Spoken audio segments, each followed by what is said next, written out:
अड़ी presented by doctor ortho Ayurvedic oil and capsules, जोड़ों के दर्द की बेजोड़ दवा। डेल्टा वेरिएंट अब डेडली होता जा रहा है।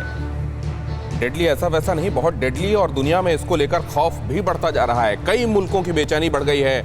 डॉक्टर्स और वैज्ञानिक इस खोज में जुट गए हैं कि क्या जो वैक्सीन लगाई जा रही है वो डेल्टा प्लस वेरिएंट को काबू में रखने के लिए कारगर है या नहीं। नमस्कार, मैं हूं दिनेश गौतम। हमारी आज की कड़ी में बात नई लहर की होगी। दुनिया के नक्शे पर हर देश ये सोच रहा है कि जाने क्या होगा। यूरोप में डेल्टा वेरिएंट धीरे धीरे कहर बनकर टूट रहा है। अमेरिका, ब्रिटेन, ऑस्ट्रेलिया, जर्मनी, रूस सब परेशान होने लगे हैं। लेकिन हम आपको बताएंगे कि तीसरी लहर से बचना है तो क्या करना होगा। डेल्टा प्लस को डेड करना है तो क्या करना है। आखिर इस नए वेरिएंट को हराने के लिए कौन सा आखिरी रास्ता अपनाना होगा। और हमारे साथ होंगे बेहद खास और देश और दुनिया के जाने माने डॉक्टर्स जो आपको बारीक से बारीक जानकारी देंगे। मेरी कोशिश होगी कि वो सवाल जो आपके जहन में उमड़ घुमड़ रहे हैं, मैं इन डॉक्टर्स के जरिए उनका जवाब लूं। लेकिन पहले ये बड़ी खबर दिखाता हूं। डेल्टा प्लस वेरिएंट को लेकर तीसरी लहर का खतरा दुनिया भर में तेजी से फैल रहा है। Delta plus variant, delta plus को लेकर दुनिया के कई मुल्क हुए सतर्क। भारत में डेल्टा प्लस के अब तक 58 केस रजिस्टर्ड। सतर्कता बढ़ी। महाराष्ट्र में सबसे ज्यादा डेल्टा प्लस के पेशेंट्स मिले हैं। ऐसा क्यों हो रहा है कि महाराष्ट्र में वो पहली वेव रही हो, सेकेंड वेव रही हो, दूसरी वेव, या फिर अब भगवान न करे ये डेल्टा प्लस संक्रमण वेव बने, लेकिन इसके पेशेंट्स किसी भी दूसरे राज्य के मुकाबले ज्यादा क्यों हैं। अभी तक डेल्टा प्लस के पेशेंट्स 12 राज्यों में मिल चुके हैं। डेल्टा प्लस पॉजिटिव जो पेशेंट्स हैं वो 12 राज्यों में देश के मिल चुके हैं। लेकिन सबसे ज्यादा पेशेंट्स महाराष्ट्र में ही मिले हैं। घुटना, कंधा या कमर, चाहे जैसा हो दर्द, डॉक्टर ऑर्थो आपको देता है दर्द से पूरी आजादी, एक भरपूर जिंदगी। ये कोई टेम्परेरी पेन किलर नहीं, आयुर्वेदिक औषधि है। इसकी कोई खास वजह है क्या, या ये एक इत्तेफाक है। डेल्टा प्लस ये चिंता प्लस क्यों होता जा रहा है, ये समझने की कोशिश करते हैं। डेल्टा प्लस ये वेरिएंट्स आप जानते हैं, एक वायरस, क्योंकि इसमें ऊपर वो मुकुटनुमा ऊपर कैप्सिड है आरएनए के ऊपर, इसीलिए इसको कहा गया कोरोना वायरस। अब इस कोरोना वायरस का वंश वृक्ष जब आगे बढ़ा तो इसमें जैसे ह्यूमन किसी फैमिली में वंश वृक्ष आगे बढ़ता है, थोड़े थोड़े चेहरे मोहरे में फर्क और थोड़े थोड़े अंतर के साथ वो एक वंशावली बनती जाती है, उसी तरीके से इस वायरस के साथ है। ये वायरस भी अलग अलग जगहों पर अपने अंदर म्यूटेशन लाकर म्यूटेंट पैदा करता गया, और उनमें से कई म्यूटेंट्स ऐसे हुए जो कॉज ऑफ इंटरेस्ट हुए और कई ऐसे हुए जो कॉज ऑफ कंसर्न घोषित किए गए। डेल्टा प्लस चिंता का सबब है। डेल्टा प्लस, चिंता प्लस हम क्यों कह रहे हैं, चिंता को बढ़ा देने वाला ये इसलिए है क्योंकि इसके बारे में ये कहा जा रहा है कि फेफड़ों में खास तौर से जो कोशिकाएं हैं उसके जो ACE2 रिसेप्टर्स हैं, एंजियोटेंसिन कन्वर्टिंग एंजाइम 2 रिसेप्टर्स, उनके साथ बहुत तेजी से ये बाइंड होता है, बहुत तेजी से ये जुड़ता है और फेफड़ों की कोशिकाओं को बहुत तेजी से संक्रमित करता है। B.1.617, यहां तक तो वो पुराना अपना डेल्टा ही था, लेकिन ये 0.2 म्यूटेंट जो हुआ ये डेल्टा प्लस हुआ। इस तरीके से ये डेल्टा प्लस वैज्ञानिक भाषावली में बोला जाता है। डेल्टा प्लस वेरिएंट के स्पाइक में K417N ये म्यूटेशन हुआ है। आप जानते हैं कि ये पूरी एक चेन होती है जिसमें न्यूक्लियोटाइड्स के सीक्वेंस होते हैं। न्यूक्लियोटाइड्स के वो जो सीक्वेंस होते हैं, एक के बाद दूसरे फिर तीसरे, ये एक एक मिलके जीन बनाते हैं, और इसमें से अगर एक स्लाइस हुआ, उसकी जगह कुछ दूसरा जुड़ गया, और वहां से अगर कोई चेंज आया तो इस बार ये इसका जो स्पाइक प्रोटीन होता है उसमें चेंज आया है। और मार्च 2021 में यूरोप में पहला सीक्वेंस इसका मिला था। दक्षिण अफ्रीका के बीटा वेरिएंट में K417N मिला। ब्राजील के गामा वेरिएंट में भी K417N मिला, और जीनोम सीक्वेंसिंग के जरिए वैज्ञानिकों की नजर इस पर बनी हुई है कि ये बिहेव किस तरीके से करता है, कैसे अलग है बाकी जो म्यूटेंट्स थे इसके पहले के, और किन मामलों में ये ज्यादा खतरनाक है। हम क्यों कह रहे हैं डेल्टा प्लस से संभल कर, क्योंकि इसने धीरे धीरे फैलना शुरू कर दिया है, और इसी तरीके से शुरुआत होती है। अमूमन हम यही मानते हैं कि नहीं नहीं ये उतना खतरनाक नहीं होगा और शायद जो बुरा था, जो बहुत बुरा था, वो टल गया। और एक बार पिछली बार से भी ज्यादा बुरा हम सामने देखते हैं। इस बार हमको सतर्क रहना पड़ेगा क्योंकि महाराष्ट्र में सबसे ज्यादा 29 केस देखने को मिल रहे हैं। अभी तक जो कुल 58 केसेस डिटेक्टेड हैं हिंदुस्तान में, उसमें सबसे ज्यादा महाराष्ट्र में, उसके बाद तमिलनाडु में 9 केसेस हैं और मध्य प्रदेश में 7 केसेस इसके आइडेंटिफाई हो चुके हैं। केरला में भी 3 केसेस इसके देखे जा चुके हैं। पंजाब में 2 केस अब तक मिल चुके हैं और गुजरात में 2 केस। आंध्र प्रदेश में 1 केस मिला है, ओडिशा में 1 केस मिला है, राजस्थान में 1 केस मिला है, जम्मू कश्मीर में 1, हरियाणा में भी 1 केस मिल चुका है और कर्नाटक में 1। अब देखना ये होगा कि इसकी आर नॉट वैल्यू क्या है, मतलब एक संक्रमित व्यक्ति कितने संक्रमित लोगों में इन्फेक्शन फैला सकता है। और अगर इसका भी इस तरीके से इसकी इन्फेक्टिबिलिटी अगर ज्यादा है, इन्फेक्टिबिलिटी के बाद अगर इसका विरुलेंस ज्यादा है, मतलब अगर ये लोगों के शरीर में प्रवेश करने के बाद उनको तेजी से बीमार करता है, तब तो ये बहुत खतरनाक हो जाएगा। अभी क्यों कह रहे हैं हम कि क्यों खतरनाक है डेल्टा प्लस, जरा वो भी देखिए। संक्रमण की क्षमता बहुत ज्यादा है। अभी तक जो इसके वेरिएंट्स मिले हैं कोरोना के, उनके मुकाबले इसकी संक्रमण की क्षमता बहुत ज्यादा है। फेफड़ों की कोशिकाओं से बहुत जल्दी से, जैसा मैंने आपको बताया, खास तौर से लंग जो सेल्स हैं उसके ACE2 रिसेप्टर से बहुत तेजी के साथ जुड़ता है। आप जानते हैं जो स्पाइक प्रोटीन है वो एक तरीके से ताले का काम करता है, चाबी का काम जो ह्यूमन सेल होती है उसकी कोशिका के ऊपर जो ACE2 रिसेप्टर होता है वो होता है। और जैसे ही ताकि ताला चाबी में जुड़ता है, उसका जो RNA होता है वो भीतर स्लिप कर जाता है और बहुत तेजी से रेप्लिकेट करने लगता है।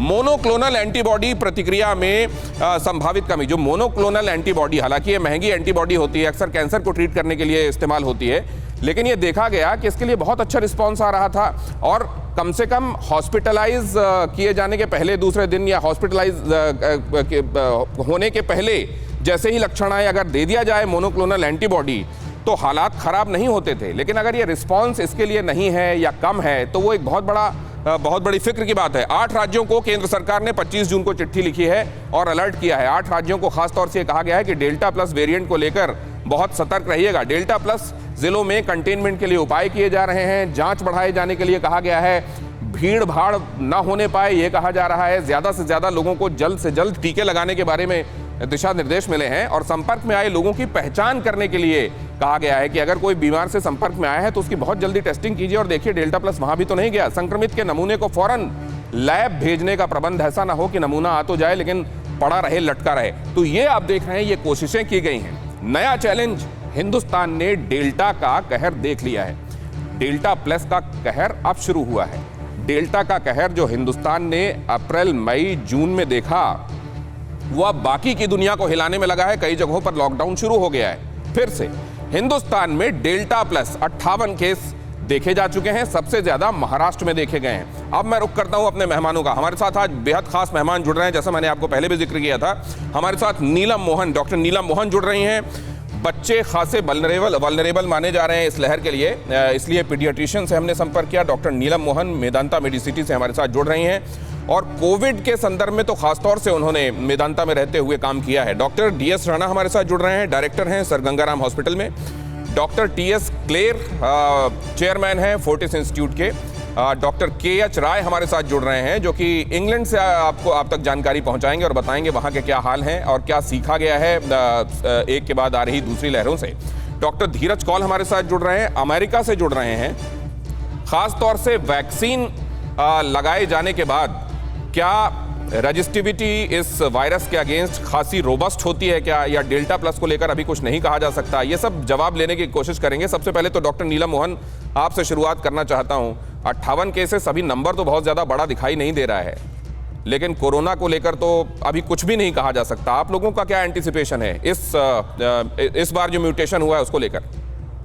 जी, थोड़ा सा इंट्रोडक्शन दे देती हूँ क्योंकि फर्स्ट स्पीकर हूँ कि वेरिएंट ऑफ इंटरेस्ट होता है जब कोई नई चीज़ चेंज आती है और हमें उसको हम लेके वेरिएंट ऑफ इंटरेस्ट कहते हैं।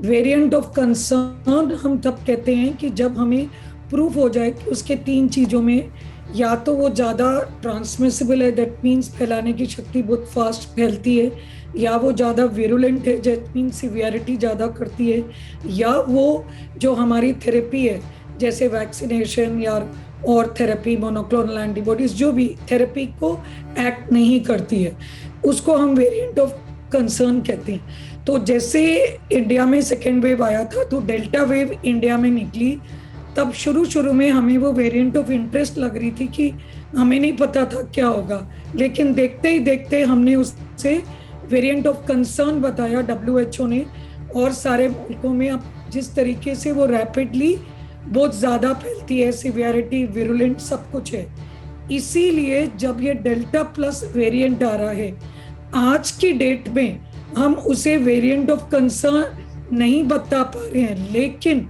आपने सही कहा कि अब क्योंकि दूध का जला है छाछ को फूके, हमें बहुत ही एहतियात रखना है। ये नया वेरिएंट है, कितनी स्पीड से ये बढ़ेगा, कैसे ट्रांसमिसिबल और विरुलेंट रहेगा, इसको हमें देखने की जरूरत नहीं है। हमें बेस्ट इज प्रिवेंशन करना।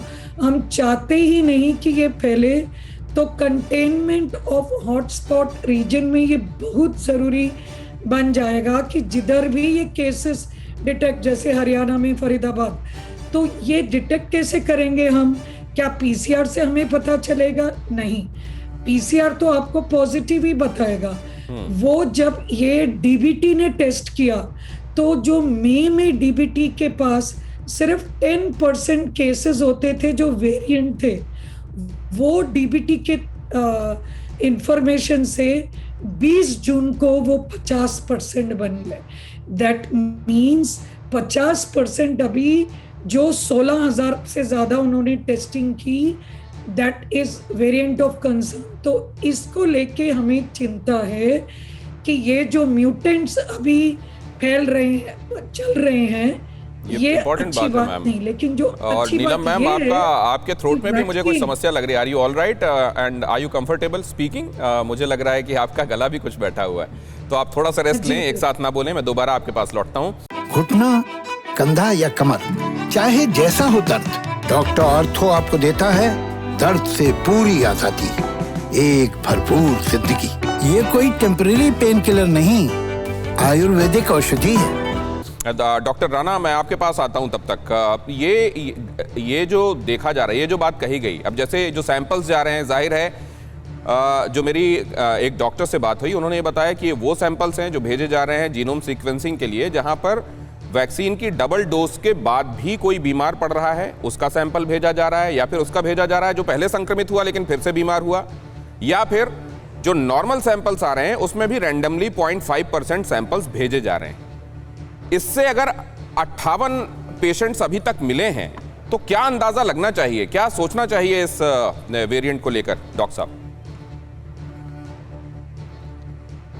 ये वेरिएंट ऑफ कंसर्न सोचना चाहिए हमें कि वेरिएंट ऑफ कंसर्न है और हमें टेस्टिंग बढ़ानी होगी। अभी जो आपने जैसे बताया, एक सिलेक्टिव पॉपुलेशन की जीनोम सीक्वेंसिंग कर रहे हैं, पर मेरे मुताबिक जीनोम सीक्वेंसिंग जरा ज़्यादा करना पड़ेगी। जहाँ पॉपुलेशन में हो रहा है वहाँ कुछ केस देखने पड़ेंगे, तभी हमें वार्निंग मिलेगी ना कि ये वेरिएंट कोई डेल्टा प्लस आया है क्या है।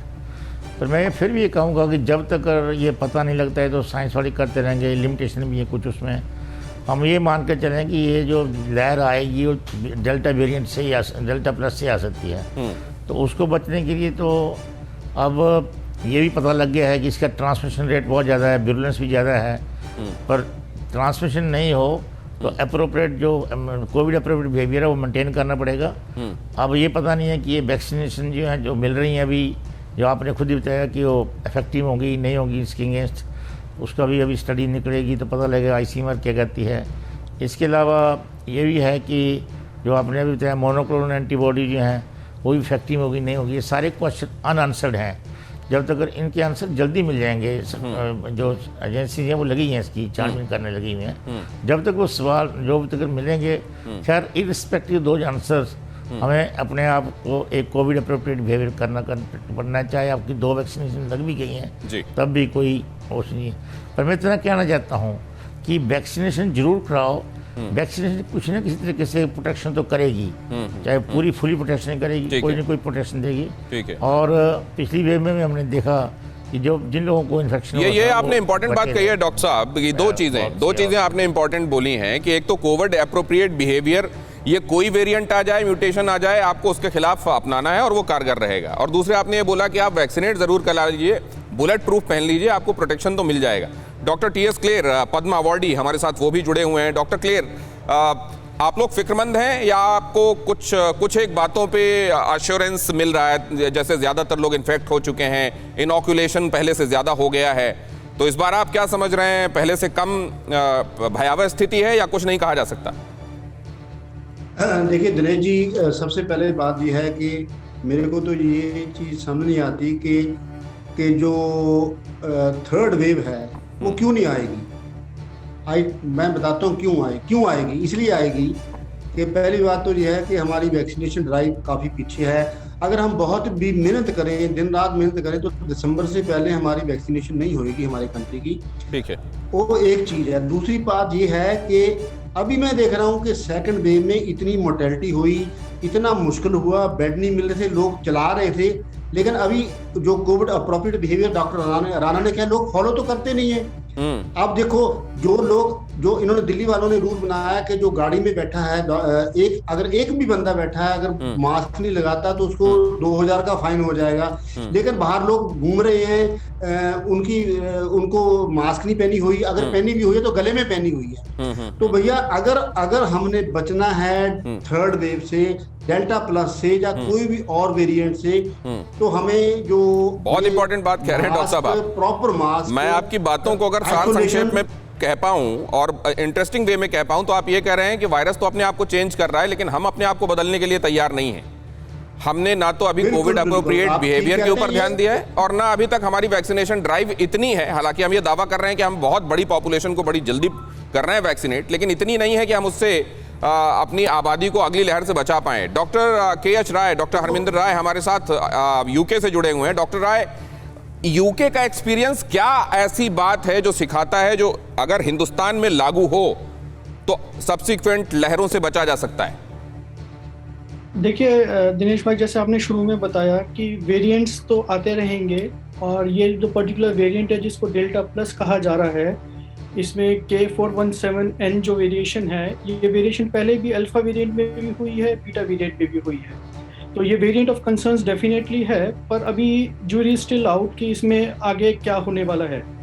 तो जो यूके का एक्सपीरियंस है, सबसे ज़रूरी चीज़ है, जो टेस्टिंग तो इंडिया में भी काफ़ी लेवल पे हो रही है, पर जो जीनोमिक सीक्वेंसिंग है, UK is still a world leader in genomic sequences. US, Europe में भी इतनी जीनोमिक सीक्वेंसेस नहीं हो रही है। तो यहाँ पे सबसे ज़रूरी बात यह है कि यहाँ पे हम कोई भी वेरिएंट जो आता है उसको अर्ली डिटेक्शन हम उसका कर पाते हैं, और उस पर एंटीबॉडीज़ और जो बाकी वैक्सीन का क्या इफेक्ट है वो जल्दी पता चलता है।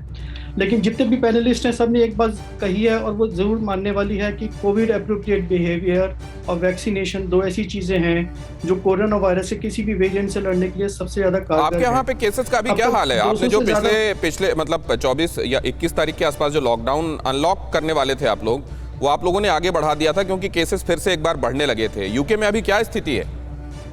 यूके में अराउंड 40 जो हैं डेल्टा प्लस वेरिएंट्स जो हैं अभी डिटेक्ट हुए हैं। लेकिन जो अच्छी बात यह है कि more than 80% of population, adult population को सिंगल डोज लग चुकी है और मोर देन 60% को डबल डोज लग चुकी है। तो वैक्सीनेशन इतना ज़्यादा होने की वजह से केसेस तो आ रहे हैं, जैसे 14,000 समथिंग केसेस थे रिसेंटली, पर जो हॉस्पिटल एडमिशन्स हैं वो बहुत कम हैं। 200 के आसपास कुछ हॉस्पिटल एडमिशन हुए थे। पर अभी बहुत जल्दी है कि डेल्टा प्लस का क्या इफेक्ट होगा, बट वैक्सीनेशन से कारगर है, और वैक्सीनेशन से ये जो चेन है इन्फेक्शन से हॉस्पिटलाइजेशन की और हॉस्पिटलाइजेशन से डेथ की, ये चेन जो है डेफिनेटली ब्रेक हुई है। तो डॉक्टर हरमिंदर, ये तो बहुत, एक तो डॉक्टर साहब का नाम सही कराइए, हरिंदर नहीं, डॉक्टर हरमिंदर राय हैं ये। दूसरे, अगर डॉक्टर साहब ये कह रहे हैं कि 10,000 से ऊपर के केसेस आ रहे हैं और हॉस्पिटलाइजेशन 200 का हो रहा है, तो ये तो बहुत बड़ा फर्क है। क्या जो डॉक्टर साहब कह रहे हैं कि 80% लोगों को एक डोज लग चुकी है, क्या ये उसका असर है? मैं उनके पास जानने के लिए आगे पहुंचूंगा, लेकिन डॉक्टर धीरज कौल के पास जाता हूं। यूएस का एक्सपीरियंस क्या है डॉक्टर साहब, और क्या ऐसा है जो लर्निंग हम ले सकते हैं हिंदुस्तान में इधर?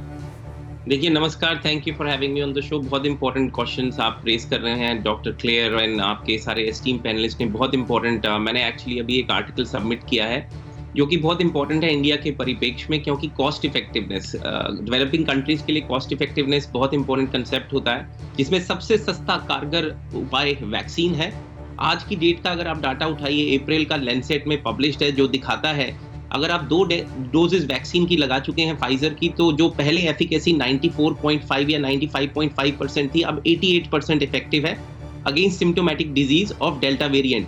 लेकिन फिर भी मोर्टेलिटी और आईसीयू एडमिशंस को 95% टू 94.5% बचाता है और डेथ को भी बचाता है। और 2 डोजेज एस्ट्राजेनेका के बाद 60% एफिकेसी है डेल्टा के खिलाफ, लेकिन फिर भी मोर्टेलिटी को बहुत अच्छे तरीके से और आईसीयू से बचाता है। लेकिन अगर आप सिर्फ 1 डोज लगी हुई है आपको एस्ट्राजेनेका की या इवन फाइजर की या मॉडर्ना की, तो आप सिर्फ 33% प्रोटेक्टेड हैं सिम्टोमेटिक डिजीज के डेल्टा वेरिएंट के खिलाफ, जो कि 50% है अल्फा वेरिएंट के खिलाफ। तो अल्फा से डेफिनेटली डेल्टा, जो कि वेरिएंट ऑफ कंसर्न ग्लोबली है, बहुत ज्यादा वेरुलेंट है, इन्फेक्टिविटी कॉज करता है, जल्दी ज्यादा अटैच करके सेल में घुसता है। जो कंडीशन 2 हफ्ते में हम देखते थे 2020 में, वो कंडीशन अब 5 से 10 से 9 दिन के अंदर आती है और इम्यून स्ट्रॉन्ग भी ज्यादा लगता है। और पहली वेव में आपने देखा 60-65 एज ग्रुप के लोग विद कोमॉर्बिड कंडीशंस बीमार हो रहे थे। सेकंड वेव में आपने देखा मच यंगर बॉडीज को इफेक्ट कर रहा था। इवन हेल्दी लोगों के अंदर कोमॉर्बिड कंडीशंस कॉज करता है आफ्टर यू इम्प्रूव। लेकिन अगर हम जाएं तो आज की डेट के अंदर जो सबसे ज्यादा कारगर चीजें दिख रही हैं, जो कि मैंने अभी पब्लिकेशन के लिए भेजा है, mask is number 1। Social distancing, जैसे डॉक्टर क्लेयर बोल रहे थे, उसका कोई तोड़ ही नहीं है, वो ब्रह्मास्त्र है, क्योंकि ये नए नए वेरिएंट्स आएंगे। और वैक्सीन एस्केप पे हम बाद में बात कर सकते हैं, डेफिनेटली वो भी एक कंसर्न है। तो कोविड अप्रोप्रिएट बिहेवियर को आपको बिल्कुल नहीं छोड़ना, एटलीस्ट जब तक हमारी 70 से 60% आबादी वैक्सीनेटेड ना हो जाए। यहाँ पे तो ये कह दिया गया था कि जिन लोगों को अब 2 डोजेज लग गए हैं वो चाहें तो अब बगैर मास्क के भी रह सकते हैं। ये क्या एक चूक हुई थी क्या वहां पर समझने में चीज को? ये मैं आपके पास आ रहा हूँ डॉक्टर साहब, ये बहुत इंपॉर्टेंट है, अगर मैं भूल जाऊं तो याद दिलाइएगा, मैं यही पूछूंगा आपसे आगे। घुटना, कंधा या कमर, चाहे जैसा हो दर्द, डॉक्टर ऑर्थो आपको देता है दर्द से पूरी आजादी, एक भरपूर जिंदगी। ये कोई टेम्परेरी पेन किलर नहीं, आयुर्वेदिक औषधि है। तीसरी लहर से भारत को डरने की जरूरत नहीं।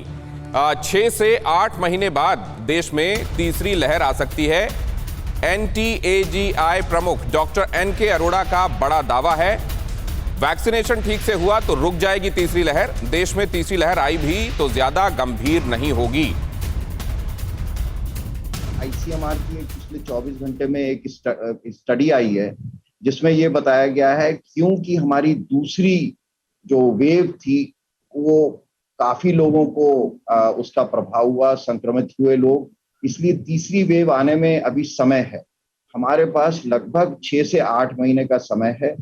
इस विंडो पीरियड में, इस अंतराल में अगर करीब करीब सभी लोगों को टीका लग जाए तो शायद तीसरी वेव ना आ पाए। तो ये देखा आपने, ये तो कहा जा रहा है कि तीसरी लहर हो सकता है थम जाए ये, लेकिन सब्जेक्ट टू कंडीशन है, ये बात ध्यान रखिएगा। क्योंकि एक बात और है, हमारे यहां जैसे ही कोई आश्वस्त करने वाली खबर आती है, हम हर तरह की तलवार ढाल नीचे रख देते हैं और आराम से बैठ जाते हैं। और इस बात से भी हमारे यहां ये विभीषिकाएं ज्यादा हुई हैं। जरा देखिए, डेल्टा प्लस आया, क्या दुनिया ने हराया? अभी तक तो अंदाजा यही लगता है। क्यों हम कह रहे हैं, जरा देखिए, अमेरिका में 83 केस अभी तक देखने को मिले हैं डेल्टा प्लस के। यहां 54% लोगों को 1 डोज लग चुकी है, दोनों 2 डोज लेने वाले 46% लोग हैं। फिर आप देखिए यूके में 36 लोग, अभी तक 36 केसेस मिले हैं, 1 डोज 100 में से 66 लोगों को और 100 में से 48 लोगों को दोनों डोजेज मिल चुकी हैं। अब देखिए पोर्चुगल में क्या है, 22 केसेस आए हैं, 51% लोगों को 1 डोज लगी है और 31% लोगों को दोनों डोज। अभी जो ये आप देख रहे हैं, किसी ने भी सैकड़ा पार नहीं किया है। और कोविड के मामले में ये देखने को मिलता है कि बहुत तेजी से मामले बढ़ते हैं, बहुत जो उसका ग्राफ है एकदम से ऊपर चढ़ता है। तो क्या ये माना जाए कि वैक्सीन एक तरीके से इस लहर को रोकने के लिए चट्टान का काम कर रही है? स्विट्जरलैंड में 18 केस, 49% लोगों को 1 डोज, दोनों डोज 32%, जापान 15 केस, 20% लोग 1 डोज, 9% लोगों को दोनों डोज, पोलैंड में 9 केस, 44% लोगों को 1 डोज और 33% लोगों को दोनों डोज मिली है। ये देखिए नेपाल, रूस और तुर्की, यहां पर भी देखें तो केसेस 3-1-1 नेग्लिजिबल है। 1 डोज 9%, दोनों डोज 2%। नेपाल में 15% लोगों को 1 डोज लगी है, रूस में 11% लोगों को दोनों डोजेज, तुर्की में 39% और 18% क्रमशः। ये बता रहा है कि फर्क तो पड़ा है। कनाडा में देखिए, कनाडा में 66% और 25%, मतलब बड़े सारे लोगों को यहां डोज लग गई है, सिर्फ 1 केस है। हिंदुस्तान में 19% एंड 4%। पॉपुलेशन के हिसाब से जब आप देखते हैं तो ये बहुत कम फिगर दिखाई देता है और यहां 58 केस अभी तक देखने को मिले हैं। क्या ये इस बात का परिचायक है कि वैक्सीनेशन ने इसको रोकने का काम किया? एक तो वैक्सीनेशन, दूसरे, पहले से जो लोग संक्रमित हो चुके हैं उनके शरीर में नेचुरल इम्यूनिटी भी है, अगर वैक्सीनेट नहीं हुए तो भी, क्या ये सब चीजें मिलकर इस लहर को रोकने की दिशा में काम कर रहे हैं, या अभी इंतजार करना होगा? अभी कुछ कहा नहीं जा सकता, क्योंकि एक बात ध्यान रखिएगा जो डॉक्टर नीलम मोहन ने कही थी, आरटीपीसीआर नहीं बता रहा है आपको कि वेरिएंट कौन सा है। जब उसकी जीनोम सीक्वेंसिंग होती है तब यह पता चलता है कि वो वेरिएंट कौन सा है। और जीनोम सीक्वेंसिंग के मामले में हम 1% भी नहीं है कुल सैंपल्स जो हमारे जीनोम सीक्वेंसिंग के लिए जाते हैं। डॉक्टर नीलम मोहन, वैक्सीन ढाल बन रही है? देखिए, मैं बाकियों के कमेंट्स के ऊपर 3-4 कमेंट्स दूंगी। फर्स्ट ऑफ ऑल कि वैक्सीन ढाल है, लेकिन हम ये ढाल किस तरीके से देख रहे हैं। एक, अगर आप बोले कि इन्फेक्शन ही नहीं हो तो थोड़ी सी ये ढाल कमज़ोर है। अगर आप बोले कि सीवियरिटी कम हो, आईसीयू स्टे कम हो, हॉस्पिटल कम हो, मौत कम हो, तो हाँ ये ढाल है। तो यूजुअली हम ये भी सोचते हैं कि अगर इन्फेक्शन हुआ और सीवियर नहीं हुआ तो वो एक ढाल है, नंबर 1। नंबर 2, अभी एक्सपीरियंस हम एक परसेंटेज कैलकुलेट करते हैं जिनमें टोटल केसेस जीनोमिक दिखे हैं जी। और वैक्सीनेशन की एक तारीफ में बताऊंगी इंडिया की, हाँ। दैट जो इंडिया में 1 लाख सेंटर्स हैं, क्योंकि हमने इसके पहले पोलियो ये वो जो कर चुके हैं, हाँ। तो अगर हम एक सेंटर में सिर्फ 100 या 150 भी सोचें तो जो हमारा सपना है 1 करोड़ पर डे मुश्किल नहीं है, क्योंकि आप 100 से 150 एक सेंटर, 1 लाख सेंटर, और 25% हमने प्राइवेट सेक्टर को भी दे दिए। अगर आप 18 साल से नीचे पॉपुलेशन लो तो हमारी 100 करोड़ हो गई, क्योंकि बाकी के 38 करोड़ अब बच्चों को छोड़ दो। तो हमने 5% से करीब 2 डोज दी। तो अभी ये मुद्दा आपको जो रेस करना है कि कैसे हम अगर किसी को इन्फ्लुएंस करें। ये बहुत इंपॉर्टेंट बात है मैम। अब देखिए, ये रेस चल रही है, वायरस के साथ ये दौड़ है। आपका अगला पॉइंट सुनने के लिए आता हूं मैम मैं, लेकिन ये जो है ना, ये बहुत इंपॉर्टेंट पॉइंट है और इसमें हमको ठहर कर सोचना चाहिए कि वैक्सीनेट अगर हमने करा दिया तेजी के साथ तो हम इसको बहुत हद तक रोक सकेंगे। मैं डॉक्टर धीरज कौल के पास जाना चाहता हूं। धीरज कौल, ये क्यों हुआ बीच में कि लोगों को मास्क को लेकर ये लगा कि अब नहीं भी लगाएंगे तो चलेगा, वैक्सीन की दोनों डोसेज लग गई हैं। यहां जिनको 2 डोज लग जाएंगी, क्या वो निश्चिंत होकर अब फिर मास्क के बगैर रह सकते हैं? देखिए, इसमें 3 पॉइंट है। पहला पॉइंट मैं ऐड करूंगा जो अभी आप डिस्कस कर रहे थे, ये बहुत इंपॉर्टेंट पॉइंट है। We are running against the time, against the virus, और virus is acting very smartly.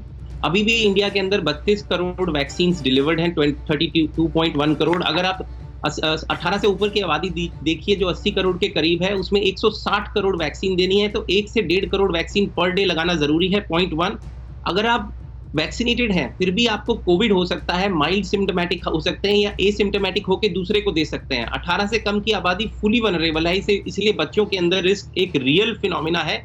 और तीसरी चीज जो आप बात कर रहे थे, वैक्सीन एस्केप दिखता हमें जा रहा है ऑलरेडी डेल्टा वेरिएंट के खिलाफ, और डेल्टा प्लस पे अब शोध हो रहा है इसके खिलाफ।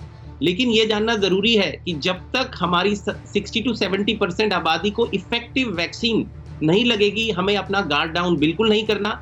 इसका बूस्टर पे भी अभी से काम करना है। और एंटीबॉडी कॉकटेल जो आप बता रहे थे वो यूजलेस होती है अगर आप 3 दिन ऑनसेट ऑफ सिम्टम के बाद। बहुत इंपॉर्टेंट बात डॉक्टर धीरज कौल बता रहे हैं। देखिए, इसका मतलब समझिए, वो क्यों कह रहे हैं 60 से 70% लोगों को वैक्सीनेशन। वो इसलिए क्योंकि तब तक आप ये मानकर ना चलें कि हर्ड इम्यूनिटी डेवलप हो गई है, मतलब हर एक इंडिविजुअल अपने आप में जो संक्रमण आ रहा है वो खुद में रोकने की या खुद को बचाने की और दूसरे में ना फैलाने की हैसियत उसकी हो गई है, वो ये अभी भी फैला सकता है। लिहाजा क्योंकि वैक्सीन के लिए भी स्केप देखने को मिल रहा है। आता हूं डॉक्टर धीरज, आपकी कुछ और बातें हैं जो लेना है अभी, लेकिन वैक्सीन लगा चुके लोगों के लिए राहत की खबर है। मुंबई में वैक्सीन लगा चुके सिर्फ 0.23% लोग संक्रमित हुए हैं।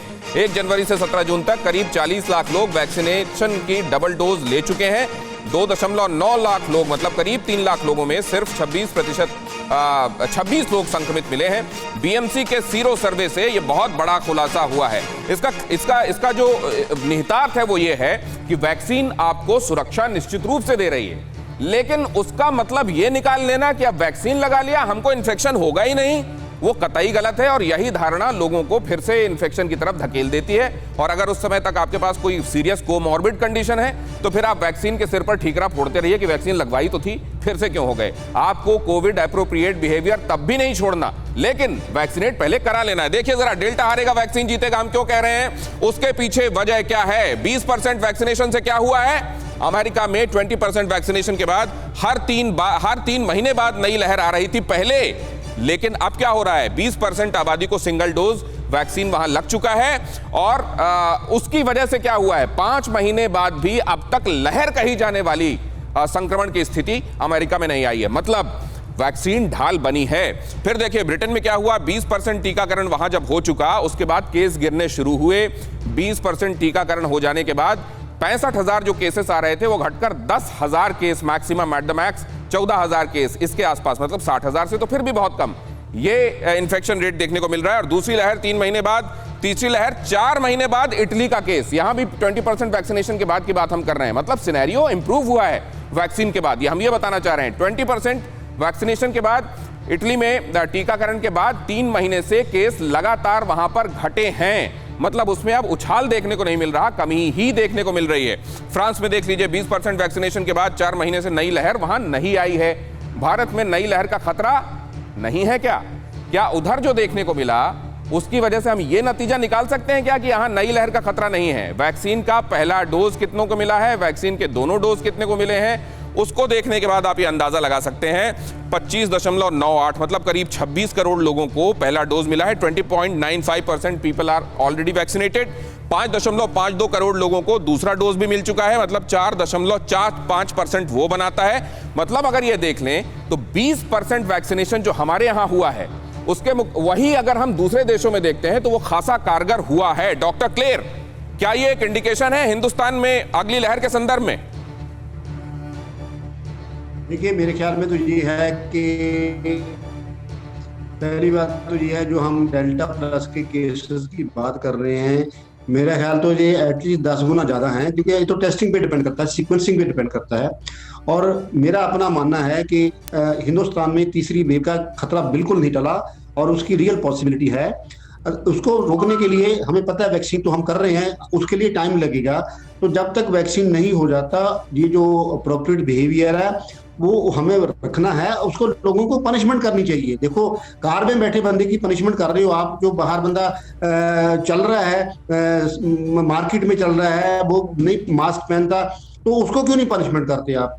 ये पनिशमेंट में ना हिंदुस्तान के लोग नहीं मानते, जो मर्जी कर लो आप।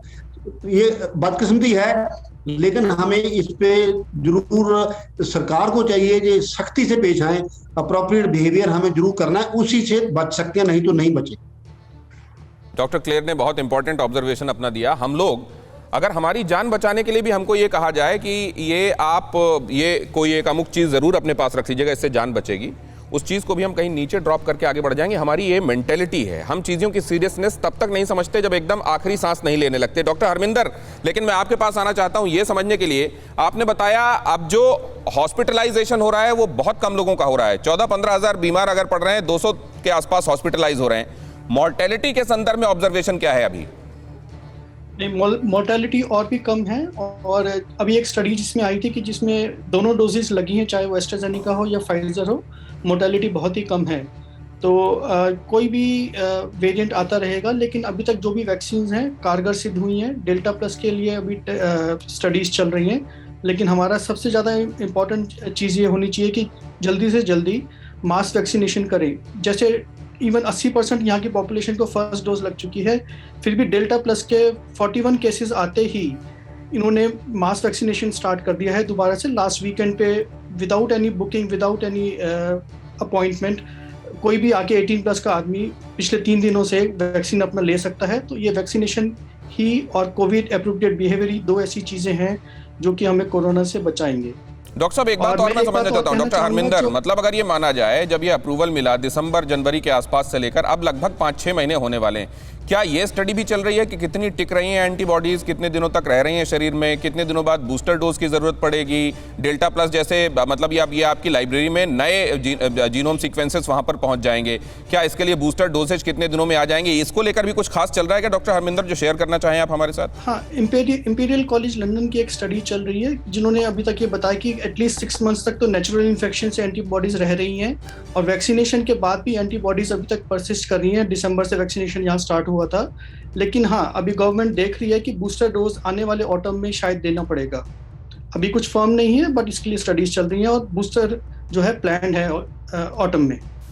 डॉक्टर राणा के पास मैं जाना चाह रहा हूं। डॉक्टर राणा, अब थर्ड वेव कैसी होगी, कितनी होगी, इसको लेकर आपने जो 2 चीजें बताई, वैक्सीनेशन और कोविड एप्रोप्रिएट बिहेवियर, ये तो हो गया आम लोगों के लिए।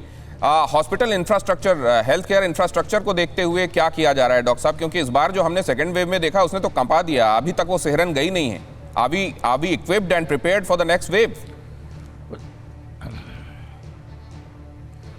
जो जहाँ तक मेरा अनुमान है कि सेकंड वेव से इतना डर हो गया है अब कि थर्ड वेव की पूरी तैयारी की जा रही है, और तैयारी इतनी की जा रही है कि उससे ज़्यादा आएगी सेकंड वेव, बिकॉज यूरोप वगैरह में जो भी थर्ड वेव आई थी वो सेकंड वेव से ज़्यादा आई थी। तो हमारी तैयारियाँ सारे हॉस्पिटल में गवर्नमेंट की तरफ से वैसी चल रही हैं कि इससे ज़्यादा तैयार होना चाहिए, और बाकी किसी का भी अनुमान है, हम तो सब चाहते हैं कि आए ही नहीं, पर जैसे डॉक्टर क्लेयर ने कहा आने की पूरी उम्मीद है क्योंकि हर्ड इम्यूनिटी नहीं हुई है, तो हमें तैयारी करनी है और सारी तैयारी लगी हुई है, हम पूरे तैयार हैं। आप तो डॉक्टर राणा अगर ये कह रहे हैं तो आप आश्वस्त हो सकते हैं। अगर वो ये कह रहे हैं कि हमने सेकंड वेव में जो हमारा एक्सपीरियंस उससे सबक लेकर अब पूरी तरह तैयार हैं, तो अब वो कंडीशन त्राहिमाम वाली तो देखने को नहीं मिलेगी जो सेकंड वेव में देखने को मिली, ये हम आश्वस्त हो सकते हैं। लेकिन डॉक्टर धीरज कौल, ये बात मैं आपसे समझना चाह रहा हूँ, ये कितना चैलेंजिंग है? देखिए, ये अपने आप को मतलब अपनी लाइब्रेरी को इम्प्रूव करते रहना, सीक्वेंसिंग के बाद नेक्स्ट बूस्टर डोज के लिए तैयार करना, इधर वैक्सीनेशन भी सबका इंश्योर करना कि 100% लोग वैक्सीनेट हो जाएं वल्नरेबल क्लास के, ये कितना बड़ा चैलेंज है? अमेरिका में ये चैलेंज है तो हिंदुस्तान में क्या होगा? देखिए, ये एनॉर्मस चैलेंज है, बिल्कुल सही बात कर रहे हैं। तभी हमने 100 साल तक ऐसी त्रासदी नहीं देखी। पहले देखी थी 1918 में स्पेनिश फ्लू में, पहली वेव 100%, दूसरी वेव 500, तीसरी वेव 250, चौथी, पांचवी, छठी छोटी छोटी ब्लेप्स। तब वैक्सीनेशन नहीं था, और ये भी जानना जरूरी है, तब लोग प्लेन से इतना कम्यूट नहीं करते थे, बहुत कम्युनिकेशन बहुत कम थी, स्प्रेड होने का चांसेस कम था। एक पॉइंट ऐड करना चाहता हूं इससे पहले कि आपका जवाब दूं, बूस्टर डोज के ऊपर ऑलरेडी अमेरिका में काम हो रहा है, और सितंबर अक्टूबर तक फाइजर, मॉडर्ना और J&J की आ जाने की पूरी इमरजेंसी ऑथराइजेशन यूज एप्लीकेशन की संभावना है। नंबर 2, काफी स्टडीज दिखा रही हैं कि अगर आप कोरोना से ग्रसित हो चुके हैं तो तकरीबन 9 मंथ्स तक आपकी प्रोटेक्टिव एंटीबॉडीज रहती हैं। 9 महीने तक प्रोटेक्टेड रह सकते हैं। बूस्टर डोज में तेजी से काम हो रहा है। ये बहुत इंपॉर्टेंट बात आपने बताई, जो मैंने डॉक्टर हरमिंदर से पूछा था, ये इंपॉर्टेंट बात है जो आप डॉक्टर साहब। लेकिन एक बात, फ्लू की तरह क्या फ्लू वाले इंजेक्शन हर साल दिए जाते हैं, क्या फ्लू के साथ मिलाकर या उसके साथ करके भी कोई एक्सपेरिमेंट हो सकता है, या अभी अलग अलग ही चलेगा मामला और हर साल बूस्टर डोज लगवाने पड़ेंगे? कोई स्टडी है जो बता रही है कोरोना कितना टिकेगा? हाँ, देखिए, एज ऑफ नाउ और वैक्सीनेशन हमें दिखा रही है, फाइजर और मॉडर्ना ने ऑफिशियली रिलीज किया है कि 9 से 12 महीने के बाद हमारी जो डोजेस इस साल की वैक्सीन है वो इफेक्टिव नहीं रहेंगी। वैक्सीन एस्केप को देखते हुए नई डोजेस बना रही हैं। हर साल एक बूस्टर डोज लगेगा, और एक बात आपको जान के खुशी होगी, नेक्स्ट जनरेशन वैक्सीन, जिन्हें हम सेकंड जनरेशन वैक्सीन कहते हैं, जो कि काफी और वेरिएंट्स को कवर करेगी, शायद 2 साल तक कवरेज दे, तो अगले 2 से 3 साल तक ये रहेगा। और हमारा डाटा दिखा रहा है कि उसके बाद ये फेड डाउन होगा, अगर ये मैनिपुलेटेड वायरस नहीं है तो। ये अगर ये नॉन मैनिपुलेटेड वायरस नहीं है तो, अगर ये बायो वेपन है जिसके बारे में हमने सैटरडे ही आपसे चर्चा की थी, तब फिर कुछ नहीं कहा जा सकता। डॉक्टर नीलम मोहन, मैं आपके पास आने वाला हूं, लेकिन पहले यह खबर बता दूं कि दुनिया के 11 देशों में फैल गया है डेल्टा प्लस वेरिएंट 11 देशों में फैल चुका है। दुनिया भर में डेल्टा प्लस के करीब 200 मामले सामने आ चुके हैं। अमेरिका में सबसे ज्यादा 83 मामले सामने आए हैं। ब्रिटेन, पोर्चुगल, जापान में भी मिले हैं डेल्टा प्लस के केसेस। और देखिए, उससे जुड़ी एक और महत्वपूर्ण जानकारी देख लीजिए। डेल्टा प्लस की जब हम बात कर रहे हैं, एक्चुअली ये बात यहां नहीं थमती, मामला तो लैम्डा तक पहुंच गया है, और अभी इसका कुछ ठीक समझ में नहीं आ रहा है कि ये कहां तक जाएगा। लेकिन फिलहाल जो हमारे सामने चैलेंज है वो यही है, थर्ड वेव का शॉक। कितने देश लॉक, थर्ड वेव का शॉक कहां? ये वो देश हैं जिन्होंने सोचा था कि शायद अब हम पार पा गए। ऑस्ट्रेलिया 2 हफ्ते का लॉकडाउन फिर से वहां शुरू हो गया। बाकी देशों को भी जल्दी से दिखाएं। बांग्लादेश सख्त लॉकडाउन के बारे में अब वहां की सरकार तैयार है, कह रही है डेल्टा ने ही हमारे यहां त्राहिमाम मचा दिया, खासतौर से भारत से लगे हुए जो उत्तरी और दक्षिण पश्चिमी इलाके हैं। 60% वैक्सीनेशन के बावजूद मास्क जरूरी हो गया है इजराइल में। इजराइल में पहले यह कहा गया था कि आप बगैर मास्क के आप रह सकते हैं, फिर से वहां मास्क मैंडेटरी कर दिया गया है। पुर्तगाल, कई शहरों में सख्त लॉकडाउन, वहां भी रेकमेंड कर दिया गया है। इंडोनेशिया में 2 हफ्ते के लिए बॉर्डर सील कर दिए गए हैं। ऑफिस में सिर्फ 25% प्रेजेंस के साथ काम चल रहा है। रूस में वैक्सीनेशन का QR कोड दिखाने पर ही सामान दिया जाएगा, वरना कोई सामान नहीं मिलेगा, और ग्रोसरी ही क्यों ना हो। ताइवान, बॉर्डर बंद कर दिए गए हैं। 5 देश से आने वाले लोगों को पहले क्वारंटाइन किया जा रहा है और उसके बाद उनको डे टू डे एक्टिविटीज में हिस्सा लेने दिया जा रहा है। कुल मिलाकर आप देख रहे हैं ये वो देश हैं जहां पहले एश्योरेंस हो गया था कि चलो पार पा गए, जो वेव थी बाहर निकल गए, तब तक अगली आ गई। अब क्या होने वाला है, ये एक बड़ा सवाल है। डॉक्टर नीलम मोहन, जैसा मैं कह रहा था कि ये गिनती तो बंदी नहीं हो रही है। हम अभी डेल्टा प्लस की बात कर रहे हैं, मामला कई जगहों पर लैम्डा तक जा पहुंचा है, कई जगहों पर फिर से लॉकडाउन हो रहा है। जी बड़ा मुश्किल दिखाई दे रहा है। कई बार तो लगता है न जाने ये बुरा सपना कब हटेगा। जी, आपने बिल्कुल सही कहा।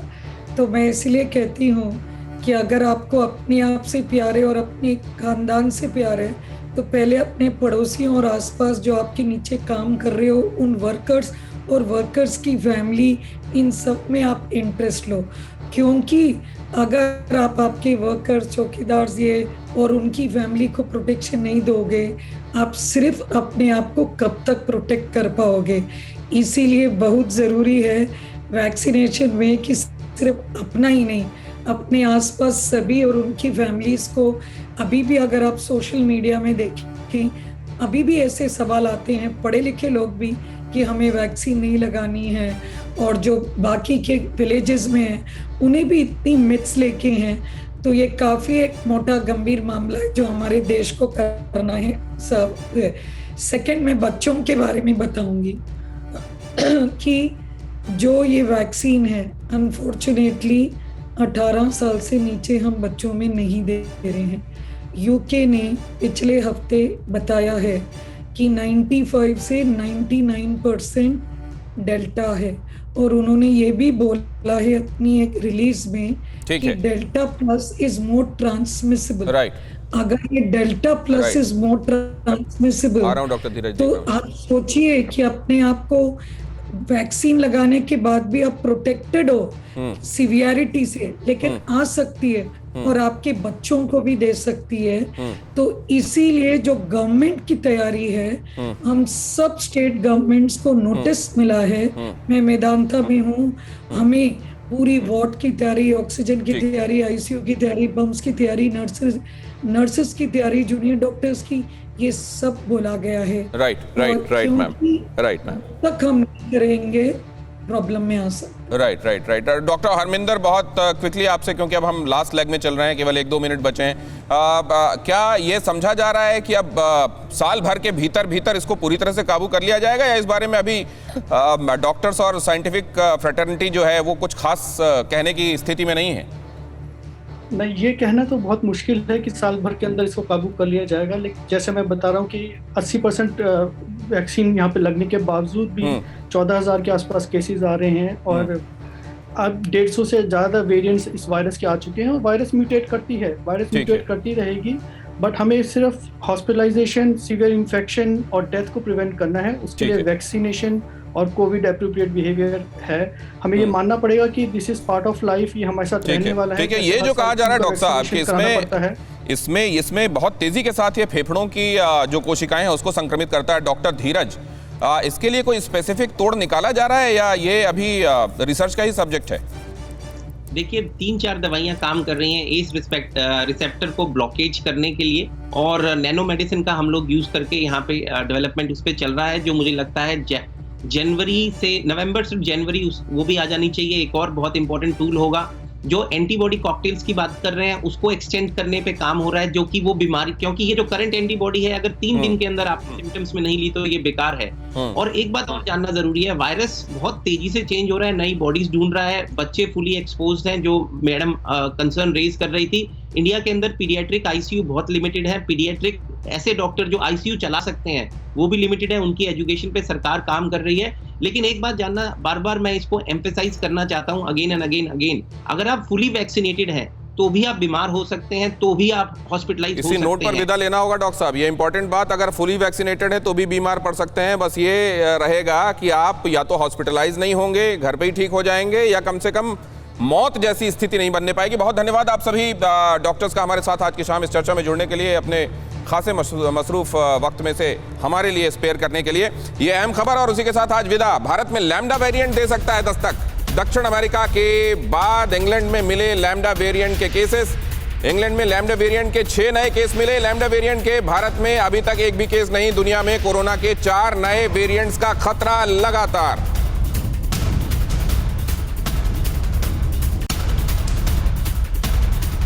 अड़ी सोमवार से शुक्रवार शाम 6 बजे सिर्फ TV9 भारतवर्ष पर।